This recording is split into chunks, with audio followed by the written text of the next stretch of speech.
تم پیارے بھائیوں، دور دراز کے ایک ملک میں ایک قانون تھا۔ اس ملک کے لوگ ہر سال اپنا بادشاہ تبدیل کرتے تھے۔ جو بھی بادشاہ بنتا وہ ایک عہدے نامے پر دستخط کرتا کہ اس کو حکومت 1 سال مکمل ہونے کے بعد اس عہدے سے دستبردار ہو جائے گا اور اس کو ایک دور دراز جزیرے پر چھوڑ دیا جائے گا جہاں سے وہ کبھی واپس نہیں آ سکے گا۔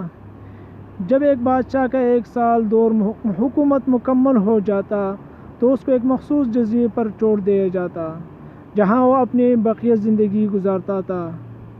اس موقع پر اس بادشاہ کے بہترین لباس پہنایا جایا اور پورے ملک کے الوداع کا سفر کروایا جانا جہاں سے وہ لوگ کو آخری بار خیر آباد کہتا۔ وہ بہت ہی افسوسناک لمحات ہوتے تھے۔ پھر وہاں کے لوگ بادشاہ کو جزیرے پر ہمیشہ کے لیے چھوڑ آتے۔ ایک مرتبہ لوگوں نے اپنے پرانے بادشاہ کو جزیرے پر چھوڑ کر واپس آ رہے تھے کہ انہوں نے ایک ایسا سمندری جہاز دیکھا جو کچھ دیر پہلے ہی تباہ ہوا تھا اور ایک نوجوان شخص نے خود کو بچانے کے لیے لکڑی کے ایک تختے کا سہارا لے کر رکھا تھا۔ چنانچہ ان لوگوں کے نئے بادشاہ کی تلاش تھی، لہٰذا وہ لوگ اس نوجوان شخص کو اپنے ملک کے لیے آئے ہوئے اور اس کو 1 سال حکومت کرنے کی درخواست کی۔ پہلے تو وہ نوجوان نہ مانا۔ لوگوں نے اصرار کرنے پر وہ 1 سال کے لیے بادشاہ بننے پر رضامند ہو گیا۔ وہاں کے لوگوں نے اس بادشاہت کے تمام اصول سمجھا دیے اور یہ بھی بتایا کہ 1 سال بعد اس کو ایک مخصوص جزیرے پر چھوڑ آئیں گے۔ بادشاہ کے تیسرے دن اس نوجوان بادشاہ نے اپنے وزیر سے کہا کہ مجھے وہ جگہ دکھائی جائے جہاں گزشتہ تمام بادشاہوں کو بھیجا گیا۔ بادشاہ کی خواہش کا احترام کرتے ہوئے اس نے جزیرہ دکھانے کا اہتمام کیا گیا۔ جزیرہ مکمل طور پر ایک جنگل تھا اور جنگلی جانوروں سے بھرا ہوا تھا۔ بادشاہ جائزہ لینے کے لیے تھوڑا سا اندر گیا تو وہاں پیچھے تمام بادشاہوں کے ڈھانچے پڑے نظر آئے۔ وہ سمجھ گیا کہ بہت جلدی اس کا بھی یہی حال ہوگا، جنگلی جانور اس کو چیر پاڑ کر کھائے جائے گا۔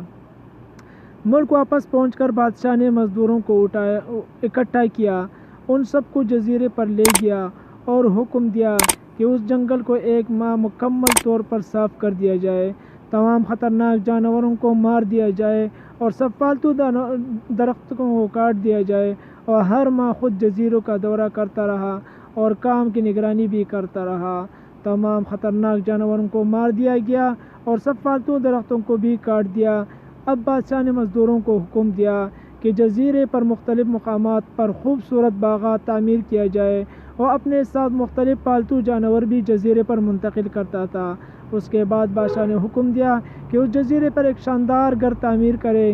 گزرتے ہوئے مہینوں کے ساتھ ساتھ وہ جزیرہ کے ایک خوبصورت شہر میں بدلتا جا رہا تھا۔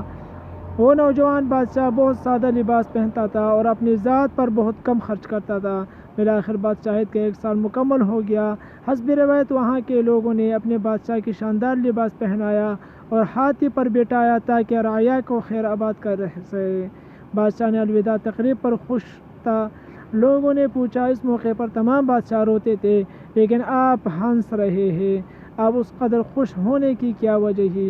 اس نوجوان بادشاہ نے جواب دیا، جس وقت تمام بادشاہ محل کے رنگینوں میں کھوئے ہوئے تھے، اس وقت اپنے مستقبل کے بارے میں سوچتا تھا، اس کے لیے ایک لمحہ عمل تیار کرنا تھا۔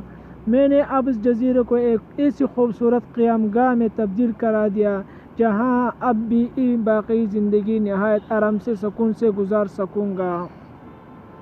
دوستو، اگر یہ چینل آپ کو اچھی لگی اور یہ واقعہ آپ کو اچھی لگی، ہمارے چینل کو سبسکرائب ضرور کریں اور بیل کا بٹن دبائیں، سب سے پہلے جو ویڈیو آپ تک پہنچ جائے۔